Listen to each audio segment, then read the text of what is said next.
หน้า603ตั้งแต่หนายยะอนาริยังมันโทติตังปิอิทถิงวาปุริสังวาอนาริยังหนายะเป็นต้นไปบาทคาถาว่าหนายะอนาริยังมันโทมีความว่าค้นเขาพึงฆ่าบุคคลแม้นั้นเป็นหญิงก็ตามเป็นชายก็ตามซึ่งไม่ใช่พระอริยบุคคลปัญหานี้ตรัสหมายถึงบิดาซึ่งกลายเป็นหญิงและมารดาซึ่งกลายเป็นชายเพราะเพศกลับปัญหาที่ว่านาเตนานันตรังภูเสนี้ตรัสหมายถึงมารดาบิดาเป็นสัตว์เดรัจฉานดังมารดาของมิคะสิงคดาบทและบิดาของสิงหกุมารเป็นต้น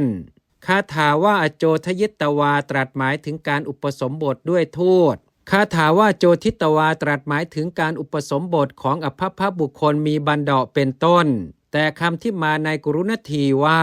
คาถาที่1ตรัสหมายถึงกรรมไม่พร้อมหน้า8อย่างที่2ตรัสหมายถึงกรรมของภิกษุผู้ไม่มีอาบัติ2บทว่าฉินทันตัสสะอปติได้แก่เป็นปาราชิกแก่ภิกษุผู้ตัดต้นไม้ใหญ่เป็นปาจิตตีแก่ภิกษุผู้ตัดหญ้าและเถาวัลย์เป็นทุลใจแก่ภิกษุผู้ตัดองคชาต2บทว่าฉินทันตัสสะอนาปติคือไม่เป็นอาบัติแก่ภิกษุผู้ปลงผมและตัดเล็บบทว่าชาเทนตัสสะคือเป็นอาบัติแก่ภิกษุผู้ปิดอาบัติบทว่านาปติคือไม่เป็นอาบัติแก่ภิกษุผู้มุงเรือนเป็นต้นวินิจฉัยในคาถาว่าสัจจังพนันโตพึงทราบดังนี้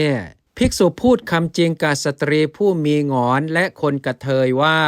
เธอมีหงอนเธอมี2เพศดังนี้ย่อมต้องครุกาบัตแต่เป็นละหุกาบัตแก่ภิกษุผู้กล่าวเท็จเพราะสัมปชานมุสาวาทเมื่อกล่าวเท็จเพราะอวดอุตริมนุสธรรมที่ไม่จริงต้องครุกาบัตเป็นละหุกาบัตแก่ภิกษุผู้พูดจริงเพราะอวดอุตริมนุสธรรมที่มีจริงคาถาว่าอาทิตติตังตรัสหมายถึงภิกษุผู้ไม่สละก่อนบริโภคจีวรที่เป็นนิสสคี